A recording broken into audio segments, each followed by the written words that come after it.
Hello, everybody, and welcome back to the early May stat review. Looking at the AL East in this edition.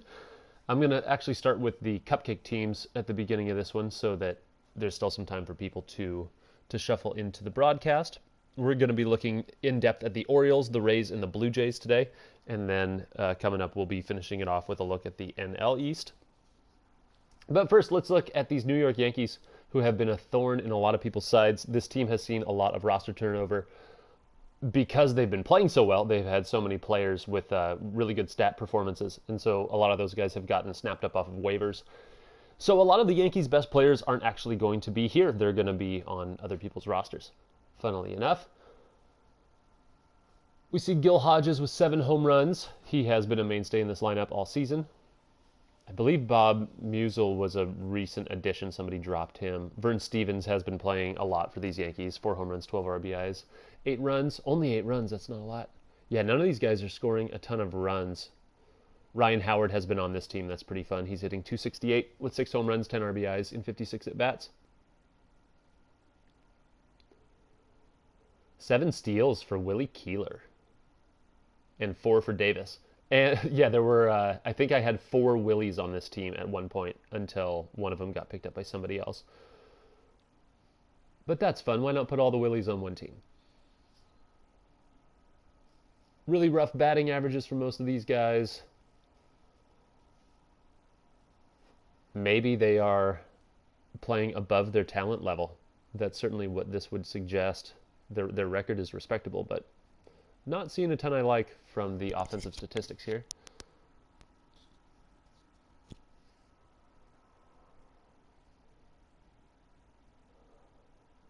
Everybody's getting caught stealing because nobody's particularly fast on this roster. Yeah, no elite speedsters here.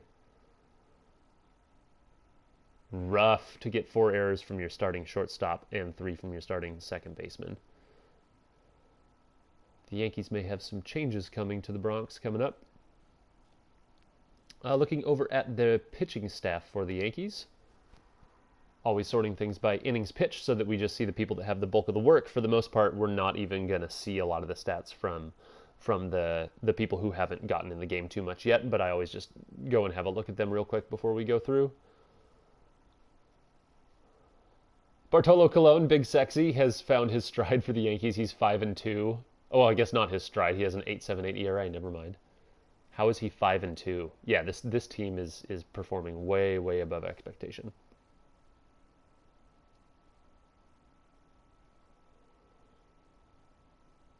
There's one bright spot in the Yankees rotation in Herb Pennock.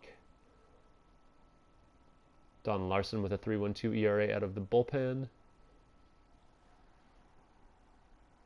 And let's look at the Red Sox. A lot of these guys are going to be from turn-of-the-century baseball. Like real old-timey guys, 1880s, 90s, anything before, basically before World War I. A lot of those players filtered onto this roster. Looking at the pitching staff first, Smokey Joe Williams, who I mistook for Smokey Joe Wood yesterday, he got the call up. He actually did lost out a spring training battle for a roster spot and ended up in the minor leagues, but then he just torched everybody in the minor leagues and got a call up real quick. So now he's already one of the innings pitch leaders for the Red Sox.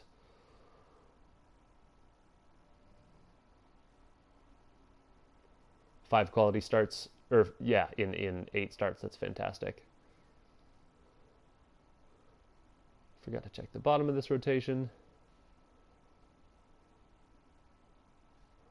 Jeff Nelson, who had a stint with the Mariners, has remained not great. He might be headed for a demotion here.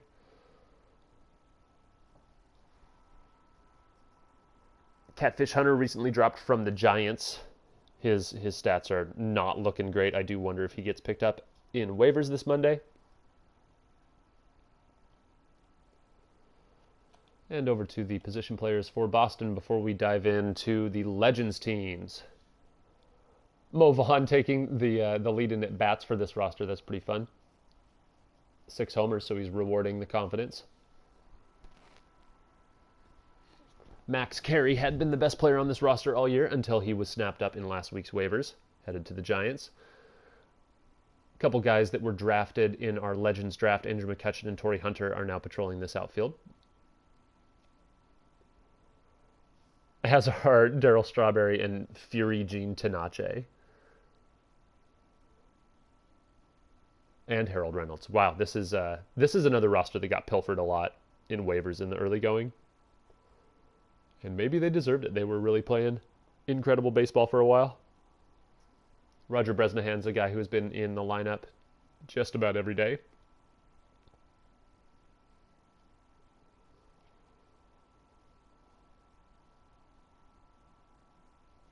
All right, that's enough of that. There's been enough time for people to filter in if they want. So it is time to head to Tampa Bay and have a look at the Rays. So this was what I called the Swiss Army team when we started the divisional previews.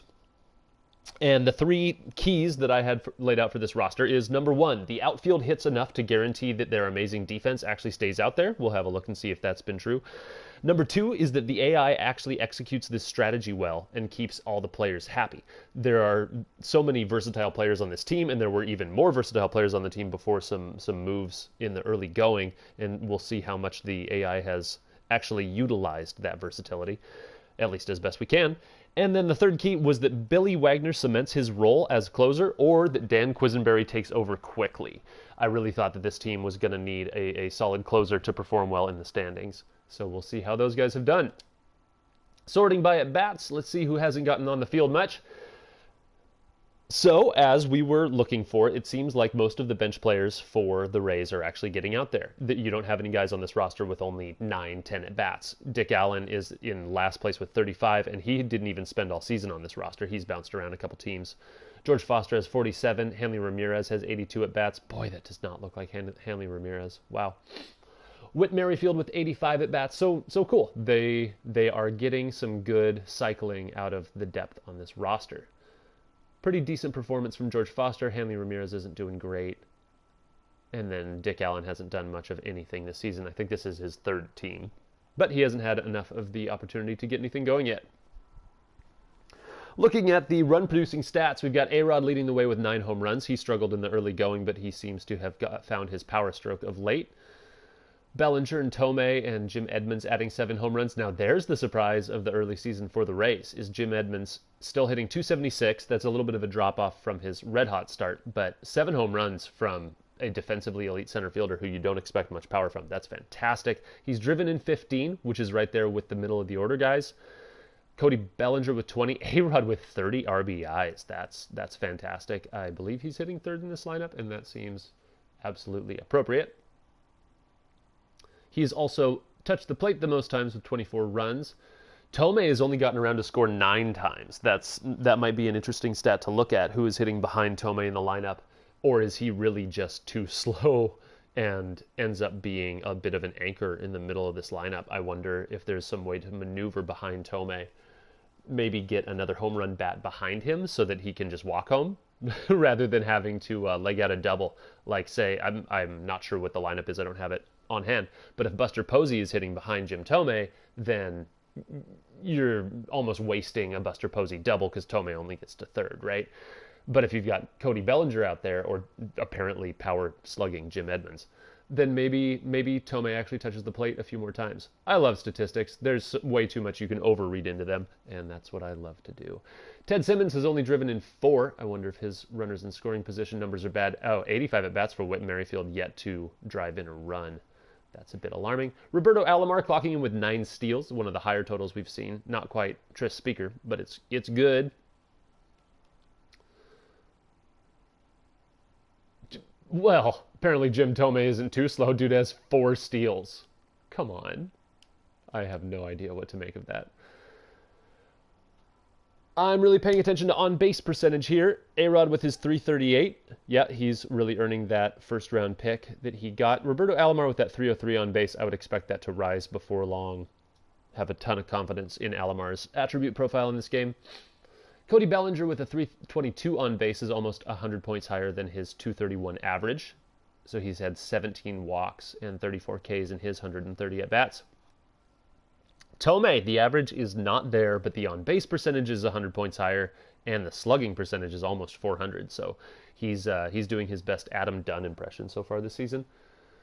348 from Buster Posey. I wonder if he is lobbying for a promotion into a higher spot in this lineup.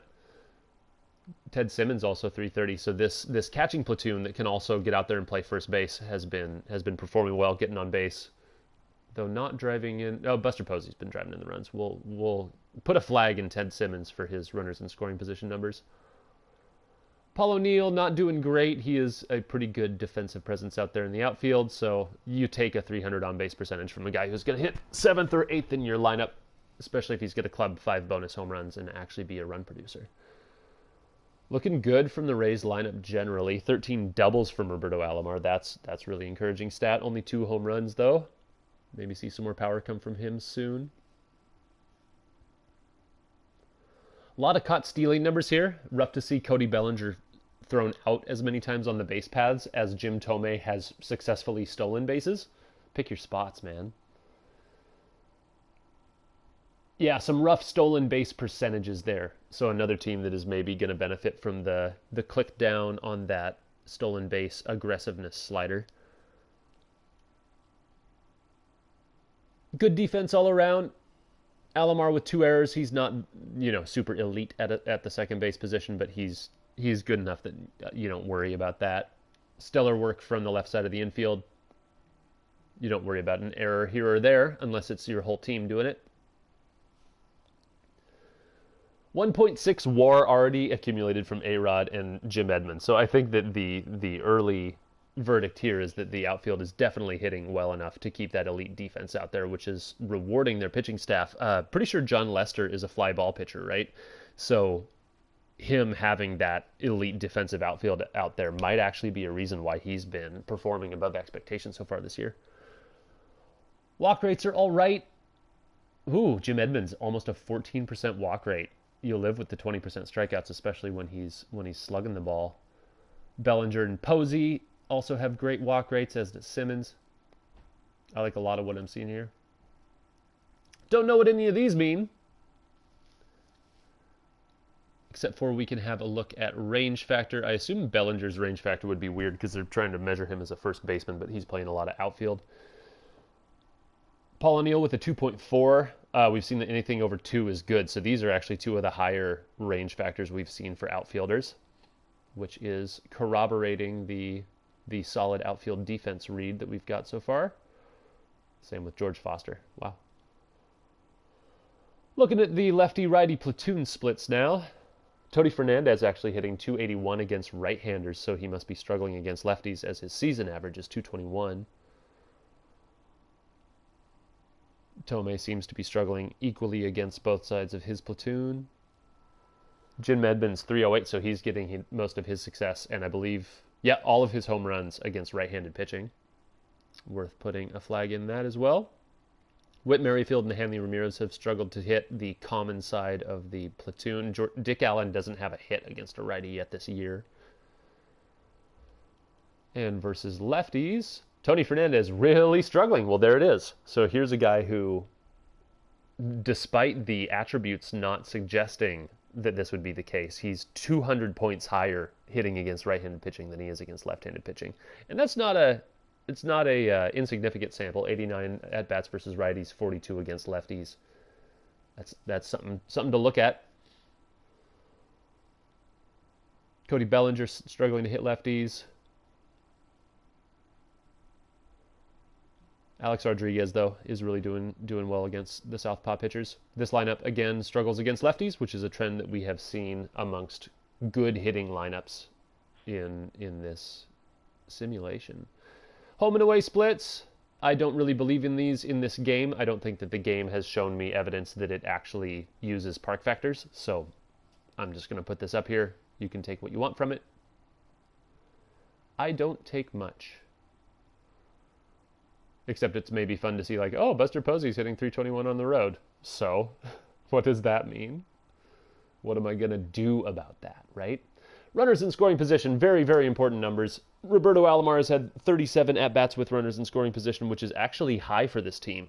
That's second only to Alex Rodriguez, so that would be a suggestion that the bottom of the order is getting on base for this leadoff hitter to turn the lineup over. But only hitting 162 in those at-bats. His clutch stat is good enough that you would expect that to be higher. Maybe we could see Alomar actually driving in more runs from the top of the lineup, or maybe a couple of those guys down at the bottom need to move up into better run-producing roles so they can be on base when this guy comes up. Because he's hitting 342 in his team-leading 38 at-bats with runners in scoring position, which is why he's driven in 30. I don't think that this is just a coincidence. I don't think that this is luck. I think that this is showing you that A-Rod has a skill for driving runners in. His clutch is only 83, so he's overperforming expectation in that department, but I really think with 138 at-bats, you got to listen when the game is telling you something. This guy's your best run producer, right? Especially, well, here's another thing that the game is telling us. Jim Thome is performing better when he has runners on base. So one of the things that I might read from this is that Thome might be actually an ideal 5-hitter, move A-Rod down to cleanup, and then put your next best home run hitter, probably Bellinger, right after Jim Thome to make up for that. He hasn't actually touched the plate a bunch, right? Get Bellinger out there to hit him in with home runs. But then that gives you the chance to put your 3 highest on base percentage guys ahead of A-Rod and Thome. And we know that A-Rod's getting on base too, so that I think that raises your chances for getting success out of Thome rather than having him, maybe one spot higher in the lineup. So maybe once a week he gets one more at bat or whatever the benefit there is of hitting higher in the lineup to get more at bats, right? Anyway, this is part of the stats that I really love to look into because I think that these are at this point in the season at least suggesting trends. They're not guaranteeing trends, but these are the kind of things that when I'm playing this game, I love to jump on and say, can I take advantage of the fact that this is how the simulation is spitting out results? Because if it keeps happening, then I'm going to be putting up 15 runs a game. Paul O'Neill not doing well in clutch situations. Buster Posey is. There's what we put a flag in earlier. Ted Simmons has 28 attempts with runners in scoring position, which is enough. That's more than Jim Thome, and he's only hitting .071 in those chances. Is that luck? Is that, well, his clutch is higher than A-Rod's is, so go figure on that one. Merrifield as well, just not performing when he's had the opportunity, which is why he hasn't driven in a run yet. I look at those and I worry. I wonder if I change their role in my lineup. Or maybe see if they're a trade candidate, give them a change of scenery, and see if they can turn that luck around for somebody else. Alrighty, this pitching staff, which has been a big strength for the Rays so far. Let's look first at the relief pitching. So we've got Billy Wagner, certainly has cemented his role early. He has 10 innings pitched, has not allowed a run, a 1.2 whip, and has struck out 9. 8 saves. If he hasn't allowed a run, I don't think he could have blown a save, right? So 8 saves and 8 opportunities. That's pretty low compared to some of the other closers. I think Raleigh Fingers just got his 15th save. So I wonder if there's something we can learn about how the lead is getting to him. Quisenberry has pitched admirably out of that setup role, but only 6.2 innings pitched, which is not ideal, a .9 whip over 7 games. So he seems to be coming in for just a couple outs here or there. And then Taylor Rogers also pitching quite well, but not with the kind of bulk that you'd like to see out of a high-skill reliever. John Wetland doing well, but we don't really want to talk about him or want to see him do well. So we'll just ignore that. Steve Bedrosian getting a lot of work. I believe he's in a middle relief spot. He's pitched 14 2/3 innings and has absolutely deserved that bulk. 1.84 ERA and a 1.16 whip. Looking at the rotation here, let's scroll over here. So Dallas Keuchel is third on this team in innings pitched, and he's in a long relief spot. He's pitched 46 innings and only 24 strikeouts with a 4.3 ERA, 1.33 whip. This seems to be a trend on a few teams. We've got the Ubaldo Jimenez, the Dallas Keuchel. There were a couple of their names we looked at yesterday that I forget off the top of my head, but long relief pitchers that are getting way too much work and end up throwing more innings than Chris Sale. No thank you. Even though somehow Dallas Keuchel has technically been better than Chris Sale. Chris Sale, it has been an interesting character. He was on Legends and Losers last week for having an icicle next to his name despite up and down consistency. He had that icicle last week. All of a sudden, that's a flame. He's 5-2 with that 5.11 ERA and 1.34 WHIP. It's before I wanted to get over here, but let's look at his FIP real quick. Oh, I must have passed it. There it is, 409. So a full point lower in his FIP, suggesting that he's been unlucky in the ERA department. John Lester has been the big surprise on the pitching staff for this team. 53 innings pitched, only 46 strikeouts, but a 3.06 ERA and a 1 WHIP. I think those were even under 2 and under 1 as recently as a couple weeks ago.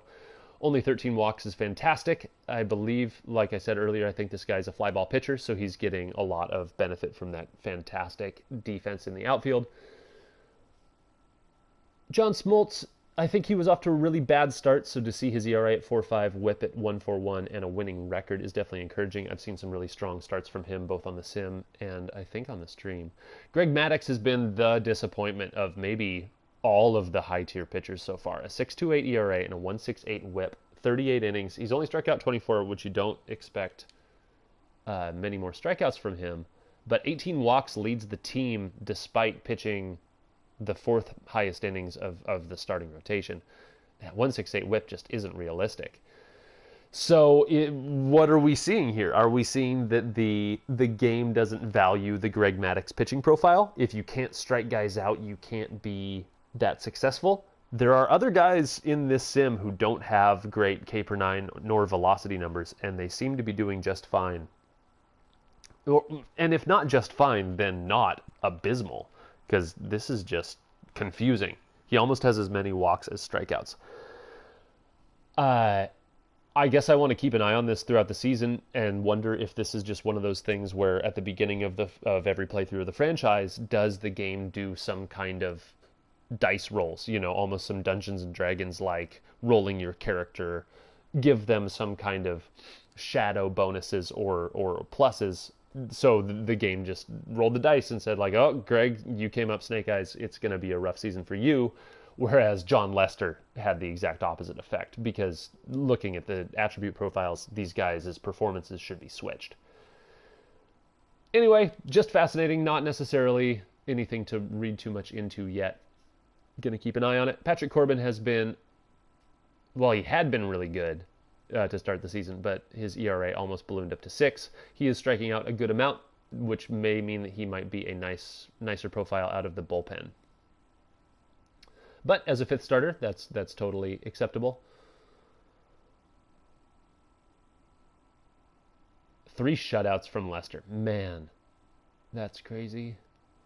Only 3 home runs allowed through 53 innings. So despite a terrible home run prevention stat, here's John Lester, one of the best home run preventing pitchers in the league, and definitely on his team. John Smoltz on the other side, 11 home runs allowed, is not good.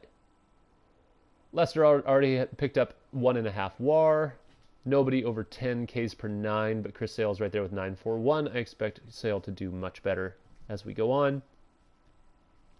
John Lester's FIP actually better than his ERA, so okay, he's here to stay. Greg Maddux's FIP is a little shade lower than his ERA. That's at least somewhat encouraging. We already had a look at Chris Sale there, and John Smoltz's FIP not suggesting that he's going to be as good moving forward, but he does have that home run problem. That could just be a spout of bad luck. Down here and check out those bullpen aces. Alrighty. Now we're moving over to Toronto, a team that has been, I think they did the opposite of what the Indians did. They started off pretty well and then really fell off the cliff recently with some tough matchups and some really brutal losses live on the stream, which has been tough to watch. This is a team that invested heavily in pitching, so let's just go ahead and start with their pitching staff. My keys for the Jays at the beginning of the season, number 1 is that stamina equals performance, and that the strength in pitching and their particular strength in having a ton of pitchers with high stamina actually turned into performance and not just eating innings. We'll see if that has been true. My second key was that Bregman and Jackie Robinson are good enough defensively up the middle to make up for the fact that they're maybe not as elite of a tier as some of these other middle infields around the league. We'll have a look at their defensive stats. And then my third key was that Roberto Clemente went on an MVP run, because if that happens, then this team is, in my opinion, the favorite out of the East, especially with having Hank Aaron struggling so much for the Orioles, which we will certainly see in a second. But has stamina turned into performance? Well, these are certainly high innings pitched totals from that playoff elite top three. Jack Morris, Roger Clemens, and Tom Seaver throwing over 50 innings each. That's quite good. Rest of the team is indeed eating innings. We're not getting much work out of Dwayne Ward, Mark Davis, or Kent Tekulve. Probably better that Tekulve doesn't get too much work. He has a 7.88 ERA and a whip of 2. But Davis and Dwayne Ward are pitching quite well. Ward might be in that setup role. Does he have a bunch of holds? Nope. Oh, it must be Davis in the setup role. He's got 6 holds and a save and a win and a loss. All right. Yep, I think this team has been the victim of a lot of late game changes. You see a few losses from their bullpen, a few wins from their bullpen. Mike Stanton actually coming out with 3 wins is encouraging. He hasn't allowed a run. Wow, 12.2 innings pitched. Papelbon seems to be the one closer that is actually brought out in situations that aren't a save, which is totally bizarre. So he only has 6 saves, but has 12 2/3 innings pitched, and I've seen him come in to just record a single out with a 6-run lead. I think that's what happened in the box scores we saw this morning.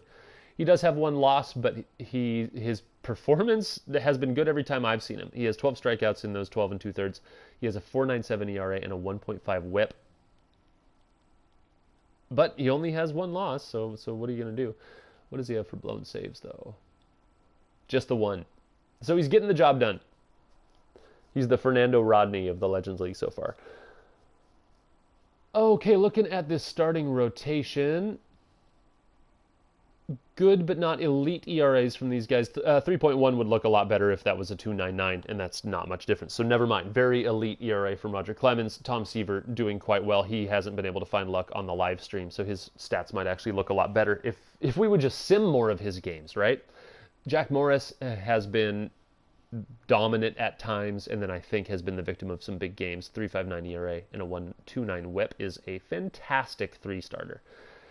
Then we got Josh Beckett, who needed to at least eat innings and give his team a chance to win a few times. He has a 5.54 ERA and an encouraging 1.36 WHIP. Luis Castillo, a recent pickup after he had a hot start for the Royals. He's come over and continued his success. 37 1/3 to a 2.17 ERA and a 1.04 WHIP. Now that's a really, really good 4-starter. Beckett may have actually gone to the pen, and I think Palmer's now in the rotation. So he's got a 6.14 ERA and a 1.58 WHIP in 36.2 innings. How many starts? Yeah, okay, so I think these guys have flip-flopped in long relief and as starters. Jim Palmer has 3 quality starts, Beckett 2. So at least there's 5 games between them that were winnable, right? It's not great, but it's something. Somehow Luis Castillo has only turned in 1 quality start while actually producing these fantastic results. I wonder if that indicates that he's not going deep in games, or is he in a bullpen role in this team? I don't know. I needed to have done my research on that ahead of time. Sorry. Cole Hamels, I do know, is pitching out of the pen. He has 33 innings, an awesome 2.73 ERA, 1.3 WHIP. He was a long relief stalwart, even an all-star, I think, in our PFK The Show when we did our 2020 fantasy season. And he continues to shine in that role in the Legends League. I love it. Looking at the lineup, Beckett is in the pen, Castillo 4th. Yeah, so weird that Castillo only has the 1 quality start. I'm really curious about that. I wonder if he's just been going 5 strong innings and then the bullpen jumps in. So we don't have too much use out of the lower bench guys. Vernon Wells only getting 9 at-bats in 3 games. Luis Aparicio with 16, Matt Holliday with 18 at-bats. Wally Shang has gotten a good amount of run, especially I've seen him in the outfield a couple times because he can play all 3 slots. But that's only turned into 61 at-bats. He is hitting 295, so he's doing well enough when he's been coming in. Vernon Wells has 3 home runs in those 9 at-bats. That's got to be one of the highest home run rates in the Legends League. So maybe it's time to give Vernon a little PT. Having a look at the starting lineup, 10 home runs from Fred McGriff lead the way, followed by Johnny Mize with 9. So there's a really good power core for this team. Arenado only with 3. You definitely expect that to rise. He's a super streaky hitter in real life. It's just that his streaks are insanely long. So I wonder if that's going to be reflected in game. Roberto Clemente, my key for this team, has not been doing it. His average had been higher of late, but he's dropped down to 275 on his current cold streak. He's only hit 3 home runs. You don't really need him to be bopping all those home runs, but you do need him to be getting on base and scoring. He's only scored 12 times on the season, as opposed to, say, Jackie Robinson or Kenny Lofton, who have scored 22 and 20 runs despite not being at the top of the lineup the whole season. Clemente's been, I think, right there at the 2 spot or 3 spot for most of the year. Bobby Veach has actually touched the plate 19 times, which is interesting. I wonder if there's something to look into there. As far as RBIs, we've got McGriff and Mize both driving in 26. Bobby Veach there with 19, so he's creating and scoring runs at a high rate. Very interesting. Dave Parker and Kenny Lofton putting up high RBI numbers as well, so this team seems to be performing pretty well with runners in scoring position. A lot of steals from the burners on this team, 11 steals from Jackie and Kenny. 4 from Clemente, that's respectable, but you'd like to see... Oh, no, he's not an elite burner, so he doesn't need to be doing that. Veach with 4, so he's turning in kind of an all-star season all of a sudden. Thurman Munson, who refuses to not run, has 4 steals as well. Having a look at on-base percentage, Fred McGriff has a 363, which only trails... Oh, wow, Alex Bregman with 374 and Bobby Veach at 388, so there are some really, really high on-base guys on this roster. Boy, here's the surprise of the year for the Jays. Bobby Veach has a 945 OPS. It's too bad he doesn't have any secondary positions, only can play left field with any actual skill. But yeah, that's a team-leading OPS. Fred McGriff is slugging 563. You like to see that. Really strong on-base numbers from the top of the lineup guys. Jackie Robinson with 329 and Kenny Lofton with a 311. When you look, I guess those are strong compared to when I was looking at their averages. So it's a good thing that they're both drawing their walks and getting their hits and being terrors on the base paths. I think that means that they are one of the best 1-2 punches at the top of a lineup in this whole Legends League, especially because I still think that they're underperforming. I think both those bats could get hotter than this. Looking at some extra base hit numbers here. A lot of sacrifice hits from this team. A lot more. Oh, no, wait. Yep, that was a glitch. Never mind. That's much more reasonable amount of sacrifice hits. I was going to freak out if that was real. That happens every once in a while. I think I've mentioned that on a stream before. Every once in a while, you'll go over to a stat, and it'll just be unreasonable numbers. You just got to move the screen back and forth, and it fixes itself. Seems like everybody's been a victim of some double plays, which is surprising with so much speed on this roster. That might indicate some bad luck that could be a sign that things would regress in a better direction on the win-loss record for this team. A lot of caught stealings. They do run a lot. Hopefully the slider getting clicked down will make these really elite base runners actually steal in better situations. That's what I would hope. All right, another key was do Bregman and Jackie Robinson do well enough up the middle, and they've combined for 5 errors so far.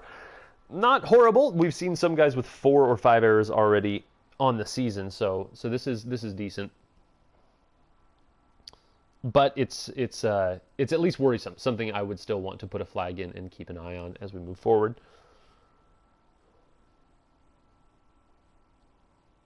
The walk rates aren't as good as I would like to see him, except for Alex Bregman, who's quite elite in that category, and his on-base percentage is showing it. He might be another guy who, boy, he's been driving in runs too from a low spot in the lineup. I wonder if he needs to be moved up.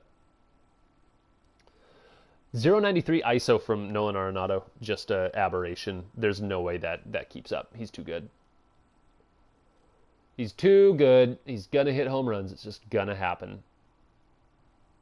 Yeah, let's see what Vernon Wells, 3 at-bats per home run. Right, that was easy enough math to do. It's just fun to see it on the page.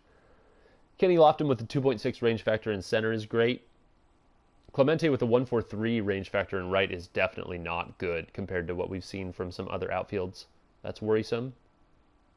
Bobby Veach, all-star, 2.86 range factor in left field, so maybe he doesn't need to play anywhere else if he's putting up numbers like one of the best left fielders in the sport. Platoons versus lefty and righty. Arenado hitting 207 against right-handed pitching.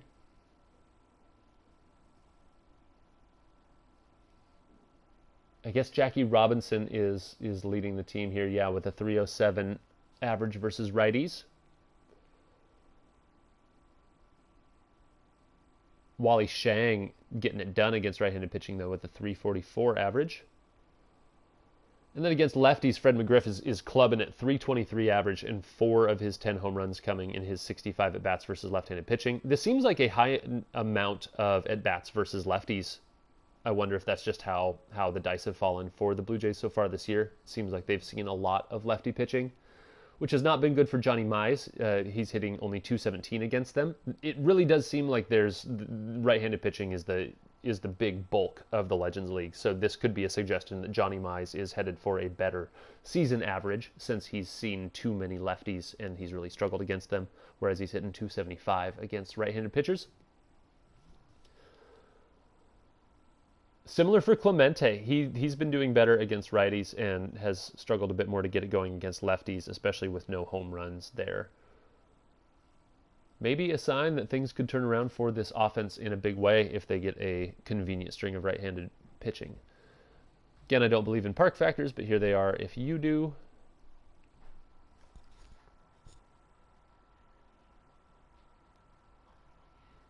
Johnny Mize hitting 321 on the road. Clemente hitting 345 on the road. Whatever you want to make of that. And the last thing that I like to look at here, and I think is so important, is average with runners in scoring position. Jackie Robinson leads the team with 41 opportunities with runners in scoring position. I don't know how that makes sense. Maybe because he's spent a lot of the season hitting behind Kenny Lofton, and then when he's moved down from the top of the lineup, he's been hitting still kind of in the middle of the order. But he's hitting 293 in those opportunities, which is pretty good. Fred McGriff hitting 316 in his 38 opportunities is why he is a solid run producer for this squad. Johnny Mize in his 40 chances has 10 hits for a 250 average, which is exactly in line with his season average. Clemente struggling to be a run producer. That's an interesting thing. His clutch is 93, so you'd think he would do better with runners in scoring position. You could read this two ways. You could see this as, I need to use Clemente more as a table setter, or you could read this as, this is going to turn around, I can trust him to be a run producer. I don't think that we have enough evidence either way to suggest which is actually true. I would tend to trust the stat profile and trust that he's going to turn things around. It's Roberto Clemente, you know? Alex Bregman, despite his fantastic on-base skill, has only been hitting 125 in his attempts with runners in scoring position. His 24 attempts are a lot less than a lot of the people on the team. That's an interesting thing to keep an eye on, and maybe a reason to not reward his great on-base skill, because does he supplant Lofton or Jackie Robinson or Roberto Clemente as a guy who can take a 1, 2, or 3 spot? I don't know. That's tough. But I am a big advocate of that on-base skill, so maybe. Who knows? Drastic times call for drastic measures, right? Finally, moving on to the Baltimore Orioles. My 3 keys to the season for Baltimore were: number 1, don't get beat by high-contact, low-strikeout lineups. This pitching staff is reliant on striking you out, and I wonder if that's a thing that we've seen on the stream sometimes, is that Baltimore can be victimized by lineups that refuse to strike out and are putting contact on the ball, which kind of neutralizes one of his pitching staff's biggest strengths. So that's interesting. I don't know if we're going to be able to see that from the stats, but that's just something that we've more seen anecdotally in person. The second key was that Mariano Rivera and Andrew Miller were worth their 3rd and 7th round picks. That certainly wasn't true in the early going when they barely pitched at all, but Some bullpen reshuffling has been a huge success from the Orioles management, and both of these guys are pitching in a lot more games in the right situations and turning it into a pretty solid winning streak for the O's.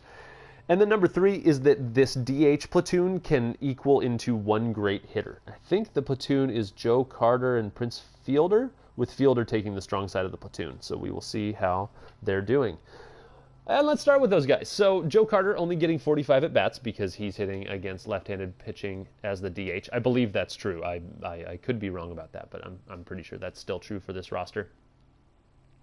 He's hit only 1 home run, which you'd certainly like to see more of in 45 at-bats. He's hitting .267, 6 RBIs. Yeah, not a inspiring performance from Joe Carter, especially when you consider he has that 99 power left, 92 contact left. You would assume that he would be crushing since he's only playing against lefties. This really reminds me of David Ortiz and how bad he has been on his side of his platoon for the Cardinals. On the other side, Prince Fielder has been stepping up a bit more. He has 4 home runs in 104 at-bats with a .288 average. Sadly, he only has 6 RBI, which is absolutely abysmal for a guy who has a solid spot in the middle of this lineup. The other guys on the bench aren't getting too much run for this team. Maury Wills is a recently acquired shortstop who finally gave Troy Tulowitzki a day off after 33 straight days of play. Bill Freehan, Ray Dandridge, and Brandon Phillips not getting on the field enough to see more than a handful of at-bats. Brandon Phillips doing quite well when he has, though. He has a .364 average, and Bill Freehan is hitting .300 in his 30 at-bats. Looking at the rest of the starting lineup, the big thing that jumps out to me is the RBI drop-off. So you've got 2 guys who are producing RBIs. Carlos Beltran, Rafael Palmeiro. They're up towards 30. That's elite. After that, who's really getting the job done? Henry Aaron has 16, which is acceptable, not good. Nobody else is there in the mid-teens. Evan Longoria with 13. Pete Rose with 12, and I think he hits too far up in the lineup to rely on him as a run producer. And then Dustin Pedroia with 11, and then nobody else has more than 10. So what do you make of that? Is that a skill thing, or is that a luck thing? I don't know. Maybe we can learn some more as we go through here and have a look at some other relevant factors. On the other hand, it seems like most of the people in this lineup are scoring runs, so nobody's really pacing the team in runs scored except for Troy Tulowitzki leads with 19. It's not a huge lead, but that's really, really odd for where he hits in this lineup. Wacky lineup results out of Baltimore. I tell you what, a lot of steals from this roster. This roster is going to run on you. Almost everybody has more than 1 steal. I think this is the only team we've really seen that broad of base running aggression. Only 1 guy on the team doesn't have a successful steal yet this year. Weird, wacky stuff in Baltimore. Looking at on-base percentage, Carlos Beltran has a .346, Palmeiro with a .352, so they're getting it done both driving runners in and putting themselves on. Tulowitzki has a .315, which is encouraging, seeing how much he has played. Prince Fielder, though, has a .378 on-base percentage, so that might be a reason why he doesn't have so many RBIs, is he's working so many walks. 15 walks in only 104 at-bats is second place on the team, behind Beltran, who has 30 more at-bats than he does. Very interesting there for Prince. You don't necessarily want your big bopping cleanup DH platoon guy to just come in and walk. You want him to bop. Weird stuff in Baltimore. Henry Aaron is the other weirdest thing going on. He's triple slashing .218, .289, .391 for this roster. His OPS is only a measly .680. He's got 6 home runs, and this is the home run king, right? This can't keep happening. Look at the attributes. I mean, if John Lester can be the best pitcher on the Rays, then this guy should be capable of hitting 75 home runs starting now, So I think somebody said this on Twitch chat a few weeks ago, is with all these super legends who are starting off so cold, are we going to see them go on such crazy tears at some point in the season that by the end of the season their stat lines still look good? We've seen that happen from players in real life before that just can't find their groove in the early going and then recover a really terrible season into something that's maybe a top 10 fantasy finish. If anybody in this league is going to do it, it's Hank Aaron. I don't see any reason why he wouldn't. Why? Because his drag bunt skill is low? Because his defense is only good, not elite? I don't think that there's any reason that this guy isn't going to be a top I mean, it's hard. I struggle to say it. A top 10 offensive finisher. I think he's going to be a top 10 AL offensive finisher. And here he is hitting 218. So watch out for whatever Hank Aaron's hottest month is. It's going to be scary. Really scary. Nobody really struggling in on-base percentage on this team, so they definitely are setting the table, which is a little bit concerning about those RBI numbers. This may be the left-on-base team, which is not the insignia you want to take with you. Unless it's football and you're the Legion of Boom. Unapologetic Seattle fan, sorry. Evan Longoria with 8 doubles leads the team. That's encouraging. Maybe he could be a sign that he could drive in some more runs at some point. Some grounded into double play problems here. Prince Fielder and Evan Longoria have each grounded into 3. Beltran, Palmeiro, and Aaron each into 2. Freehand into 4. Dandridge into 3. That's a lot of runners left on base right there. Beltran has been intentionally walked 3 times this year. And a rash of caught stealings. Lots of people running into outs on the base paths. Another RBI sapping stat. So we're learning more. We're looking, we're learning. Looking at the defense, this has been an elite defense. 3 errors committed. 1 by Tulowitzki, who has played 320 and 2/3 innings at shortstop, which is absolutely bananas. And he didn't get any days off through the first 33 games of the season. So, like, hats off to you, Tulo, for committing 1 error. Oh, man. Dustin Pedroia has had, what is that, 35 fewer innings, and he has 2 errors. But still very good, especially for his attribute profile. This was maybe one of the concerns on the Orioles' defense, was Pedroia's weakness at the keystone. But only 2 errors so far. We've seen better defenders put up 4 errors. 2 guys over 1 WAR. Tulo knocking on the door. Only a 3.6% walk rate from Pete Rose. He just wants to smack the ball. He doesn't want to walk. He wants hits. That's what he does, right? Palmeiro not taking his walks as much and striking out a good deal, but with the slugging and the RBIs, you absolutely live with that. You don't worry about it. Tulowitzki, really strong offensive performance all around with that 10% walk rate, 22% strikeout rate. Again, you can live with it when he's performing for you. I'd like to see that RBI total raise. Yeah, 12% of Prince's at bats, he comes up and takes a walk. I'd rather that be lower and he be swinging that stick. Range factor for the outfielders. Pete Rose is good. Carlos Beltran's very good. Henry Aaron is below average. Yeah, I guess that might be about right. Platoon splits. Rafael Palmeiro hitting 306 against righties. Pete Rose really struggling against right-handed pitching, hitting 218 in 119 at bats.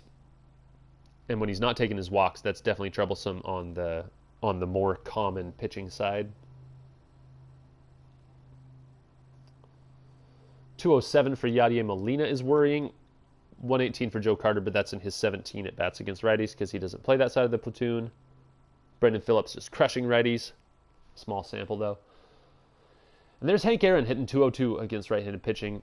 4 of his 6 home runs coming in those 99 at bats against righties. Against southpaws, Pete Rose is hitting 300, which he is loving playing against lefties. Man, here's a great example. The Blue Jays have guys with like 60 at bats versus lefties. And here the lead on the team is Pete Rose with 40. So the Orioles have seen the opposite. They've seen a ton of right-handed pitching. And maybe that's one reason why Henry Aaron hasn't been able to get it going. We know that there are feedback loops with morale and performance. If you don't play well, and then maybe you get demoted, and then you go on a cold streak, and then you get that icicle next to your name, and then you play even worse, and then your morale goes down. We see these spiraling feedback loops where players can go from bad to worse. Henry Aaron only has 34 at-bats against the handedness of pitching that he'd like to see, and 99 against righties who are just busting him up. 202 average against a 265 when he hits against lefties. 2 home runs and 34 at-bats. That's, 16, 17 at-bats per home run, as opposed to 4 home runs and 99 at-bats, which is closer to 25 at-bats per home run.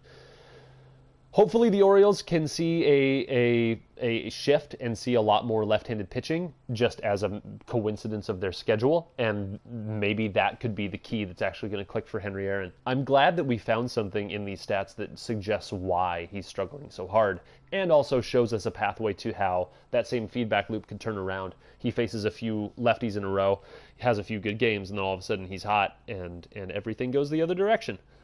I love stats. Troy Tulowitzki only hitting 184 versus lefties, so there's the one place where he hasn't been performing as well. But with them not facing as many lefties, maybe that's been a reason why Tulowitzki has been overperforming a little bit. Oh, Yachty, what are you doing? 042 against left-handed pitching. Longoria hitting quite well against lefties with a 304 average. Here's the home road splits. Make of them what you will. Palmeiro loves the road, loves showing off that mustache to as many people as he can. Longoria also doing it on the road. How about Carlos Beltran with a 440 average and 25 at-bats with runners in scoring position? Excuse me? This is why he has 28 RBIs. Man, I know I say I believe in this stat a lot, but boy, that's one I don't trust. Not that he's going to all of a sudden hit 280 with runners in scoring position, but maybe he'll hit more realistically like 320 with runners in scoring position, which still means a regression the wrong direction. So this would be a suggestion that Beltran's run production might not be as reliable as it has been so far. And then Palmeiro on the other side hitting 263, which is below his season average with his 38 at-bats with runners in scoring position. I think he might even be more of a reliable run producer than he's suggesting so far, and that would mean that he's in that elite tier of run production. Rough go for Henry Aaron when he's had a chance to drive in runs, 182 average in 33 appearances. Same for Tulowitzki. This is why his RBIs are so low. He's really succeeding when the bags are empty or when a runner's on first. But when he's got runners on second or third, 100 average, 30 at-bats with that situation. Only 3 hits. That really hurts you. What's his clutch? 89. Ugh. I have no idea what to make of that. That's a lot to read into, and might be more a thing that you start to pay attention to on the stream and see, okay, how is Tulowitzki getting it done? Because there's some worrisome stuff under the hood there. Like to see him start to drive in some runs in some big opportunities. Yikes, Prince Fielder hitting 103 in his 29 at-bats with runners in scoring position. That's terrible. It's terrible. Joe Carter 200. So one of my keys for the Orioles was that this DH platoon equals one great hitter, but not if that's the result, that's for sure. I really like these guys' stat profiles. I thought this was going to be one of the better platoons in the league because neither of them have to play defense. They can just go out there and hit against the type of pitching that they like to hit, and this is how they've rewarded their coach. I would stick with them. The attribute profiles are too good, and it would be really, really hard to believe that they keep sucking this hard when the team needs them for the whole rest of the season. Anyway, on to the pitching. We'll go down to the bottom here and see that it's Andrew Miller and Mike Eichhorn that have gotten the least work. Andrew Miller has, as I said, started to actually get appearances in games, so this is trending in the right direction. He has 1 loss in his 5 2/3 innings, a 3.18 ERA, and a 0.71 WHIP. He's every bit of the dominant reliever that he needs to be. Not worried about his 2 blown saves. His 4 holds are great. Eichhorn has been even better in his role.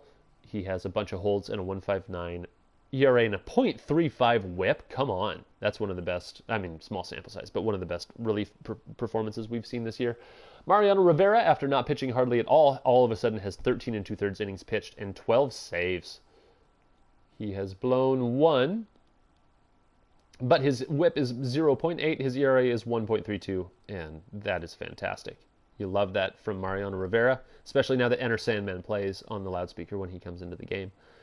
Ubaldo Jimenez has been the thorn in the side of the Orioles pitching staff, and who could have predicted that Ubaldo Jimenez would be a thorn in your side?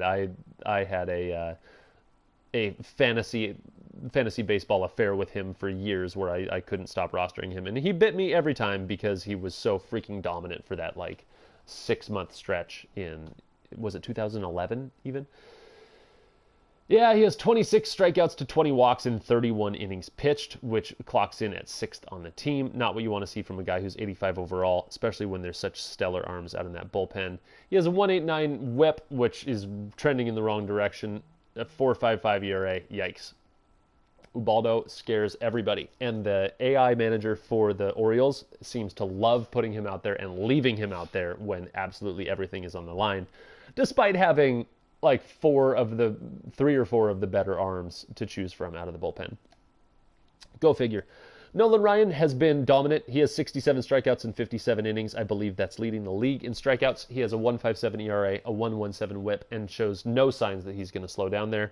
Lefty Grove is 4-3. Another guy who has an argument for the greatest pitcher of all time is really showing up. 3.33 ERA is fantastic in this league, and a 0.99 whip is almost unreasonable. Less than a batter reaching base per inning is absolutely fantastic from your 2-starter. And then Early Win, also absolutely elite numbers, a 2.74 ERA and a 1.11 whip in 46 innings, only 39 strikeouts. But here's a guy who doesn't have an elite strikeout or velocity numbers like Greg Maddux, who's dominating, and yet his walk numbers, his home run prevention, his everything else isn't nearly what Greg Maddux is. So yeah, I would expect numbers more like this from Greg Maddux over the next month rather than what we've seen from him so far. But great totals from Early Win. Love to see that. Corey Kluber and Cliff Lee both pitching very well. Having an ERA at 4 and 4.12 for your 4 and 5 starter is as much as you could ask for in this league with such gnarly lineups to face every time through. Cliff Lee with a 1.51 whip is the worst on the starting rotation. So that's really a testament to how much these guys are getting the job done. 1.29 for Corey Kluber is incredible. 8 quality starts from Nolan Ryan. That's all 8 of his appearances. Lefty Grove with 5 out of his 8. Early Win with 4 out of his 7. Corey Kluber with 3 out of his 7. And Cliff Lee has 5 quality starts out of his 8 starts. I think this is the league leader in quality starts and definitely the leading pitching rotation in the Legends League. And they've got Andrew Miller and I almost said Ubaldo Jimenez. They've got Andrew Miller and Ubaldo Jimenez. Watch out, everybody. Now they've got Mariano Rivera. So I think this is the best pitching staff in the Legends League right now. I'm happy that I picked them to be the eventual winner of this AL East because this division is stacked, but man, I'm loving the performance from the Orioles, especially with how much just wacky, bizarre offensive outcomes have happened for them. This team is going to turn it around, and when it does, it's I don't see any reason why it's not looking like the Tigers for a month, you know? Cliff Lee with a bit of a home run problem, 11 home runs in his 43 innings is not ideal. Nolan Ryan has only allowed 1 because he's the man. 1.8 WAR for Nolan Ryan already. Kluber putting up 1. Somehow Cliff Lee, despite playing well, has negative 0.2 WAR. I don't understand that. I guess he has a 1-3 record, so maybe losses really hurt you and wins get you a lot more. Ugh, that's totally odd. His 5.77 FIP does suggest that maybe some of the peripheral stats aren't in favor of him keeping this performance up, but he looked good when we saw him on the stream the other night, so I don't know. Good FIPs, but not as good as the ERA performances. Oh, except for Corey Kluber, whose FIP is lower, so that's a very encouraging sign. Maybe some signs of regression from Lefty Grove and Early Win, but they could regress and still be great pitchers, so no worries there. Nolan Ryan is just the man. Alrighty, that is it for the AL East. We're going to take a short break, and then we will be back with the NL East in maybe 5 or 10 minutes. We'll see you all then.